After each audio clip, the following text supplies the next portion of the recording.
Trabajadores de hospital, ¿qué es lo más perturbador que han visto? Durante los primeros días de la COVID, vi más ventiladores de los que había visto en toda mi vida, todos apoyando a pacientes al borde de la muerte en una unidad de cuidados intensivos improvisada. Estaba haciendo mi especialidad y pasaba el día entero en hospitales en pleno Manhattan. Todo en la COVID era surrealista y aterrador.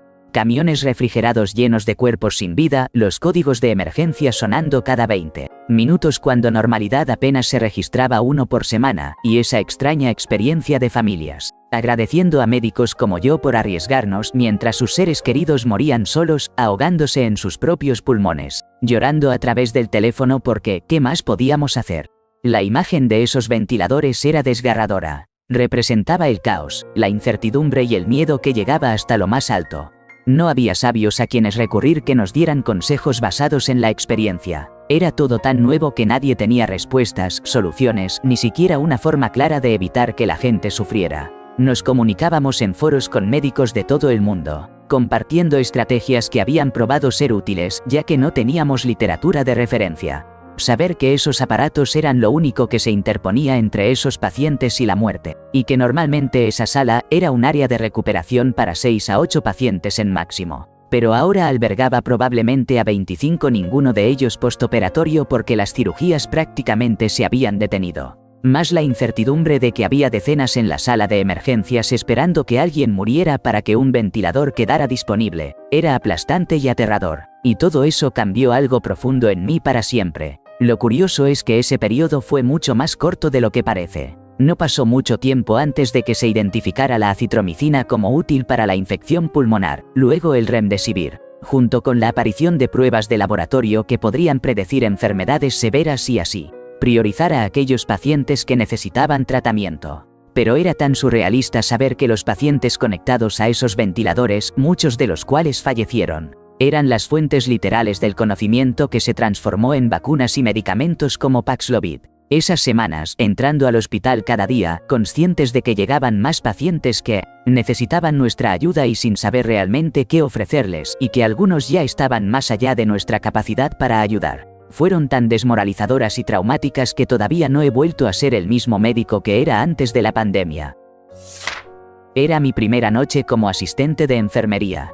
Y ya había llegado el momento de enfrentar una situación difícil. Uno de mis pacientes sufrió un paro cardíaco. Me llamaron de inmediato para hacer maniobras de reanimación cardiopulmonar. Y la verdad, hacer compresiones puede ser una experiencia desgarradora. Sientes cómo se quiebran las costillas, el tórax se mueve de maneras que causan un gran desasosiego, y todo el proceso es, honestamente, bastante violento.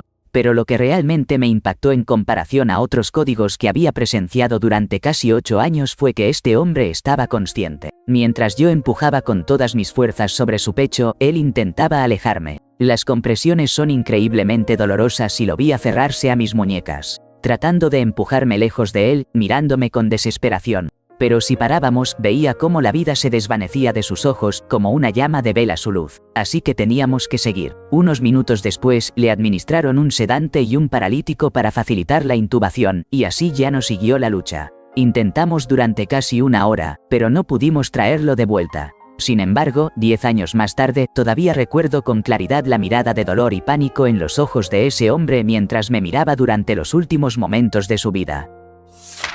Cuando tuve a mi primer hijo, ocupaba un rol que conocía al dedillo, como enfermera. Sin embargo, el destino me enfrentó a una situación crítica. Padezco un trastorno hemorrágico poco común y, en ese momento, estaba sintiendo el peso de una pérdida alarmante de sangre. Era como si viviera una hemorragia posparto.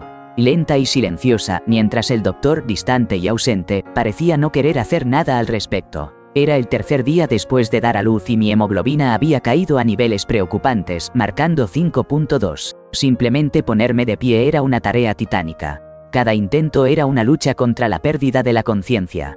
Mi apariencia reflejaba una línea peligrosa que había cruzado. Mi piel tenía un gris sombrío, con un matiz amarillento que acentuaba la tristeza bajo mis ojos y mis membranas mucosas eran casi imperceptibles. En un instante, escuché a una enfermera de la unidad de cuidados intensivos neonatales decir a otra: "No va a sobrevivir para ver mañana si no hacen algo ahora". Conversé con mi enfermera del posparto, quien se mostraba preocupada por mi situación. Me confesó que cada vez que intentaba hablar de ello con el obstetra, Él simplemente pasaba de largo como si no tuviera la menor intención de escuchar. Fue entonces cuando mi esposo, en un estado de desesperación, comenzó a alzar la voz, dirigiéndose al médico responsable, un hombre cuyo comportamiento dejaba mucho que desear. Su indignación casi lo llevó a enfrentarse a las autoridades por haber tolerado la falta de atención de aquel incompetente. Finalmente, alguien más se acercó para evaluar mi condición. Después de recibir la transfusión urgente que tanto necesitaba 4 unidades más tarde, comencé a sentir un tenue respiro de alivio en medio de aquella tormenta. Así es como se desarrolló mi historia personal. Como enfermera de emergencias tengo un sinfín de anécdotas que podría compartir. Como técnico de rayos X, tomografía o resonancia magnética, hay una experiencia que se ha quedado grabada en mi mente. Recuerdo a una joven de unos 20 y tantos años que fue víctima de un terrible accidente de camión. La vi en la sala de urgencias con las 2 piernas sobre el tablero del auto y sin cinturón de seguridad. La fuerza del impacto fue brutal. Sus fémures se introdujeron en su pelvis, destrozando casi todo: las piernas, las estructuras pélvicas. Sorprendentemente, ella logró sobrevivir, pero su recuperación fue un proceso largo y doloroso que implicó múltiples cirugías durante muchos meses. No puedo evitar sentir un escalofrío cada vez que veo videos de pasajeros, en su mayoría mujeres, con los pies o las piernas arriba del tablero o asomándose por la ventana. Por favor, no lo hagan. Trabajo en una clínica de VIH, no en un hospital, y soy farmacéutico. Generalmente, no tratamos los casos más extremos. Sin embargo, antes trabajaba en el turno de la tarde cuando estaba abierta la clínica de salud sexual. Principalmente tratábamos infecciones de transmisión sexual, pero también proporcionábamos profilaxis postexposición (PPE) para el VIH. Esto fue hace más de una década, en una época en que conseguir la PPE no era fácil. Un día trajeron a una joven del hospital. Había sido sometida a un daño irreparable por varios hombres, y el último le había comunicado que portaba el virus. Tuve que explicarle cómo usar los medicamentos y qué esperar. La expresión en su rostro era algo que jamás había presenciado. Estaba completamente desolada, como si la vida se hubiera evaporado de ella. No parecía capaz de hablar o reaccionar, y sus manos, marcadas por el sufrimiento, estaban hinchadas y llenas de señales de lo que había vivido. No lo olvidaré nunca. A menudo pienso en ella y espero que esté bien. Recuerdo que estaba trabajando en el departamento de pediatría.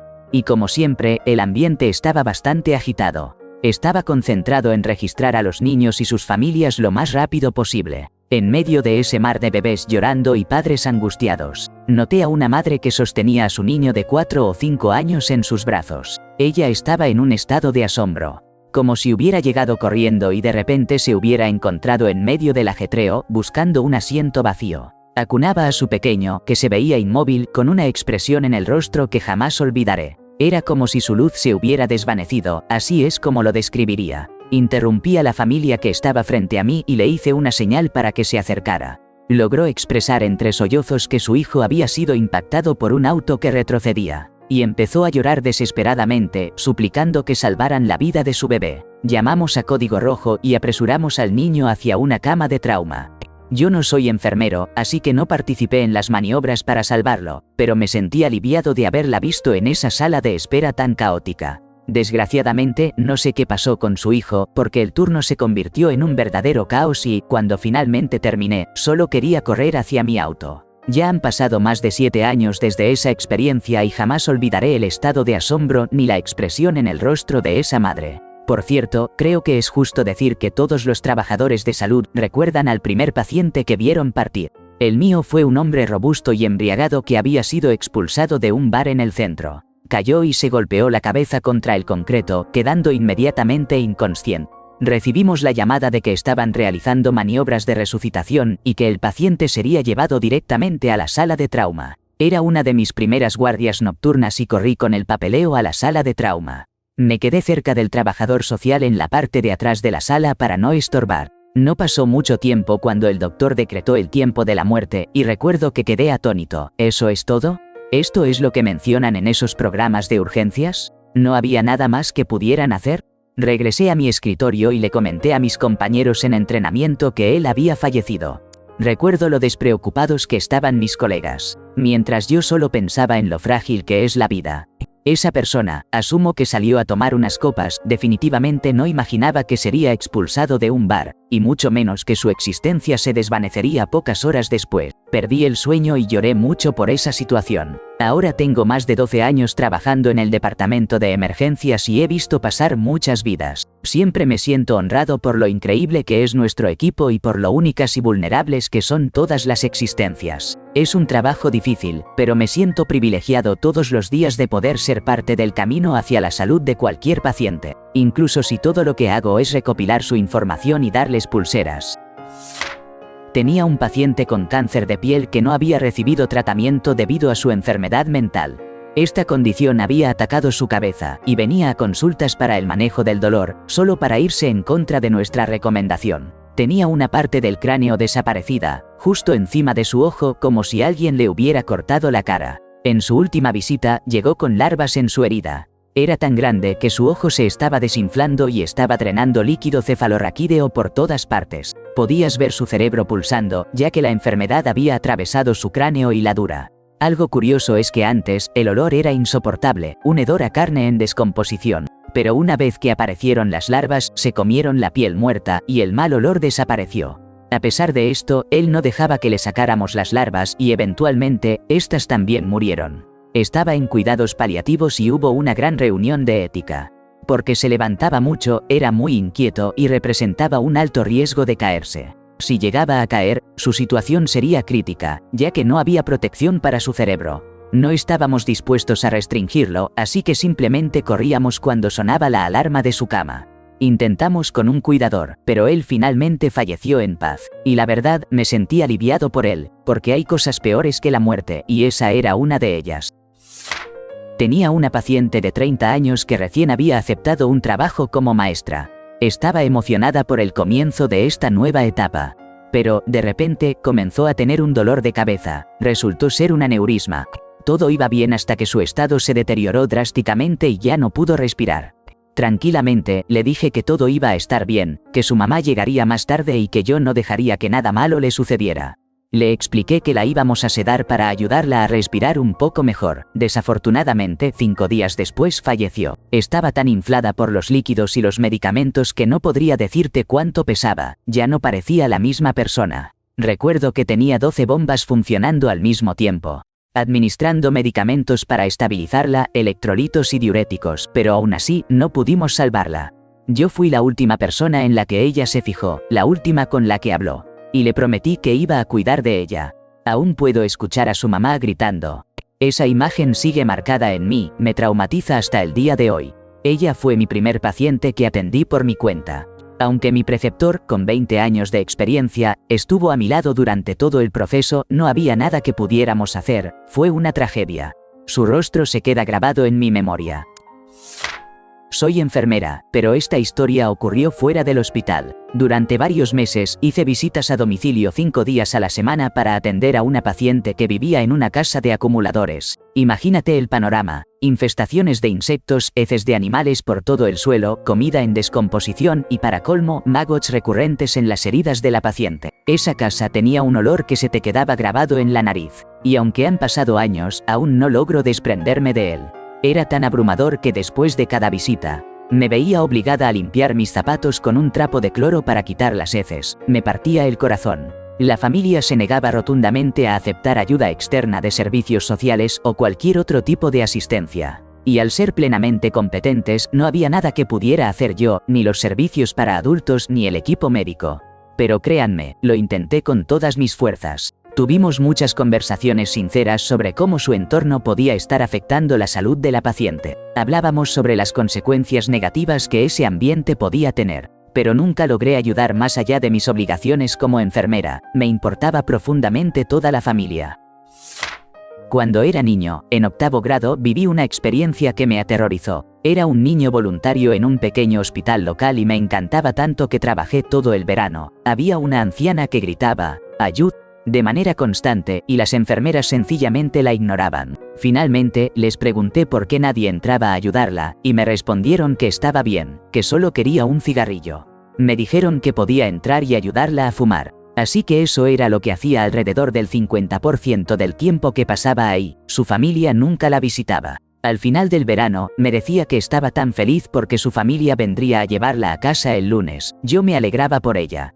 Entonces comenté esto con una enfermera y su respuesta fue desoladora. No, no viene. La están enviando a un asilo de ancianos. La falta de compasión en su voz me perforó el corazón.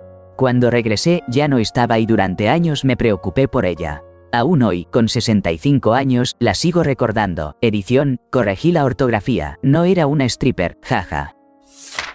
Era un médico de emergencias que ahora trabaja como asistente médico. Una noche, alrededor de la medianoche, recibí una llamada para ir a una casa. Al llegar, encontré a un hombre de unos 20 años sentado en la entrada, y la escena era escalofriante. Estaba destrozado. Su pantorrilla colgaba de un hilo de piel, y tenía cortes profundos que iban desde sus omóplatos hasta la zona lumbar. Era una verdadera visión de horror. Su piel parecía en tiras colgando de su cuerpo, aunque lo que más impactaba era la manera en que él estaba ahí, sentado en la entrada como si estuviera en la playa, casi despreocupado, con un policía a su lado. Cuando le pregunté qué había pasado, me dijo que su suegro había hecho esto tras una discusión. Mientras evaluaba sus heridas, el policía comentó: también tiene algunos cortes en la espalda. Al mirar su espalda, me di cuenta de que realmente había sido destrozado. Pensé que podría haber sido un cúter o algo por el estilo. Pero él no sabía con qué lo estaban cortando. Ambos estaban completamente ebrios. No entré a la casa, solo lo agarré y lo metí en la ambulancia. El trayecto al centro de trauma fue rápido. Pero lo que siempre me ha dejado pensando es la brutalidad de la violencia. ¿Cómo puede una persona hacerle esto a otra? La barbarie del ser humano realmente puede ser sobrecogedora. No soy de presenciar muchas cosas sorprendentes, ya que soy un científico de laboratorio médico y paso el 99% de mi tiempo de trabajo dentro del laboratorio. Pero hubo un momento que se me quedó grabado en la mente. Tuve que llevar un enfriador con glóbulos rojos para emergencias a la sala de trauma en urgencias, porque había un paciente en paro cardíaco. Las cortinas estaban cerradas, así que no tenía idea de lo que iba a encontrar al abrirlas. Cuando finalmente las corrí, me topé con la imagen del paciente, completamente extendido en la cama, rodeado de varios profesionales. Hasta ahí, todo era lo que esperaba. Pero lo que no anticipaba, y que se me quedó grabado para siempre, fue ver al paciente marcado por múltiples heridas que revelaban un estado de abandono profundo. La imagen era impactante, pero el aroma que emanaba del lugar fue la experiencia más desgarradora que he respirado en toda mi vida. En una esquina, los familiares del paciente estaban llorando desconsolados. Al parecer, el paciente tenía discapacidad mental y había estado sufriendo un horrendo abandono y maltrato en su vida. Pasaron varias horas antes de que pudiera recuperar mi enfriador, ya que la policía cerró la habitación como parte de la investigación. Esa imagen y ese aroma me acompañarán por siempre. No fue tanto algo perturbador, pero una noche, mientras estaba sentado en la sala de descanso de un quirófano yo solía desinfectar y limpiar después de las operaciones, me encontré solo en la habitación una vez que todo había terminado y todos se habían ido a casa. Había escuchado historias sobre cosas extrañas que sucedían en ese lugar, pero nunca había visto nada por mí mismo. Entonces, una noche, mientras caminaba por el pasillo, la luz del corredor se apagó de repente. No había temporizadores ni nada, fue como si alguien la hubiera apagado, pero no había nadie alrededor. En ese momento, sentí un frío intenso y alguien susurró «vete» justo en mi oído. No saben lo rápido que salí de ahí. Al día siguiente, hablé con algunos compañeros sobre lo que había pasado, y resulta que no fui el único que experimentó algo así. Una locura. Hace poco me llegó la conmovedora historia de una nueva mamá que, tras dar a luz, decidió abandonar la sala de maternidad a pesar de las recomendaciones de los médicos. La situación se tornó trágica cuando, 24 horas después de regresar a casa, su vida se apagó inesperadamente. La doctora responsable había intentado persuadirla para que permaneciera en el hospital, sintiendo un presentimiento inquietante que la inquietaba. Aunque los análisis confirmaban que todo estaba en orden, la madre no reflejaba un estado saludable y contaba con una afección crónica latente. Era como si la médico pudiera entrever algo que el resto no lograba ver. Recuerdo cómo repetía: su aspecto sugiere que algo malo podría suceder, y, lamentablemente, sus temores se cumplieron. No sé cómo describirlo, pero había una atmósfera inquietante que nos hizo cuestionar todo, un eco de incertidumbre que resonó en el departamento de obstetricia. Esta experiencia, de alguna manera, aún me sigue persiguiendo. Así que, a todos los que escuchen mi relato, les pido que confíen en su intuición. Ahora, permítanme compartirles otra experiencia. Cuando trabajaba como enfermera en el departamento de emergencias, un día me asignaron 11 pacientes al empezar mi turno. Este incremento se debió a varias ausencias que había. Si no aceptaba esa carga de trabajo, mi renuncia sería la consecuencia. Me perturbó profundamente, porque el día anterior había estado riendo con mis jefes, y al siguiente, parecía que me estaban amenazando con esa decisión. Es curioso cómo las personas pueden cambiar de actitud de manera tan rápida. Soy técnico en rayos X y tomografía. Y un día recibí la instrucción de realizar una radiografía de tibia y peroné debido a una herida en la pierna. Me dirigí a la sala de emergencia del paciente para llevar a cabo el procedimiento. Y la enfermera me comentó que llegué justo a tiempo, ya que estaban a punto de retirar el yeso de su pierna. Cuando le quitaron el yeso, me quedé helado. Era una imagen inquietante, un espectáculo que jamás hubiera imaginado. Allí, en la piel desprotegida, había un insólito movimiento. Larvas estaban presentes, y no podía dar crédito a lo que veía. Fue la primera vez que presencié algo así. Y desde entonces he tenido que enfrentar situaciones similares un par de veces más. Y créeme, nunca deja de ser perturbador. Preferiría lidiar con sangre, gangrena o prácticamente cualquier otra cosa. ¿Quién podría imaginar que una escena tan desconcertante podría ocultarse debajo de un vendaje? Apenas llevaba un par de años trabajando en el área de la salud cuando conocí a una paciente que estaba siendo evaluada por cáncer de mama. Había rechazado recibir tratamiento médico durante tanto tiempo, por razones religiosas, que el cáncer había destruido parte de su pecho. Tenía una enorme y horrible lesión abierta que emanaba un olor muy desagradable. Dudo que haya sobrevivido mucho tiempo después de que la conocí, pero nunca pude olvidar el olor del cáncer. Durante años tuve la capacidad de identificar si un paciente tenía cáncer avanzado solo por el aliento que tenía, especialmente en los casos de cáncer de pulmón. Imagina esto, un paciente estuvo atado a su cama durante más de una década. La razón detrás de su extremo sufrimiento es verdaderamente aterradora. Primero, perdió un brazo. Pero eso no es todo. Su extremidad fue colocada en un contenedor y desapareció. Tuvo que buscarla en la morgue, ¿puedes creerlo? Luego, se vio obligado a entrar en un quirófano destinado a la extracción de órganos. Es un lugar desolador, donde la fragilidad de la vida se desdibuja en frías mesas de acero. Durante la pandemia de COVID, ingresó a la unidad de cuidados intensivos. Imagina la escena. Todos esos pacientes conectados a ventiladores, luchando por un respiro, una visión desgarradora, y en la sala de parto, los gritos, aquella mezcla de dolor y esperanza, un eco del milagro de la vida que a veces se ve opacado. Recuerdo una vez en que tuve que preparar un cuerpo sin vida. La persona que estaba conmigo, triste y distante, le colocó la etiqueta justo en el rostro del difunto. Fue un momento desgarrador, uno que pesa en el corazón. Y para colmo, hubo un paciente que partió durante mi primer intento de reanimación. En ese instante, sentí como si me observara, como si su esencia aún estuviera presente, dándome un último vistazo. ¿No es conmovedor? La muerte tiene formas extrañas de quedarse con nosotros. Soy enfermera, y quiero compartir una experiencia que me marcó profundamente. Tenía un paciente con una traqueostomía al que recientemente habíamos desconectado del ventilador porque estaba mejorando. Aunque seguía necesitando su traqueotomía para manejar sus vías respiratorias y algo de oxígeno, su estado mostraba un notable progreso. Era día de Pascua y decidimos sentarlo en una silla, ya que se sentía bien. El paciente ansiaba llamar a su pareja. No podía hablar debido a la traqueostomía, pero podía escuchar las dulces palabras de su esposo al otro lado del teléfono. Él le decía, «Te amo. Estoy tan feliz de que estés mejor». En ese instante, una sonrisa radiante se dibujó en su rostro, una de las más grandes y puras que jamás había visto. Decidí dejarlo en la silla mientras revisaba a otro paciente, sintiendo que todo iba bien. Pero menos de 10 minutos después, escuché las alarmas del monitor sonando. Corrí de vuelta a su habitación y, al entrar, vi a mi paciente inclinado hacia adelante en la silla, con un torrente rojo manando de su traqueotomía. Nunca había presenciado algo así.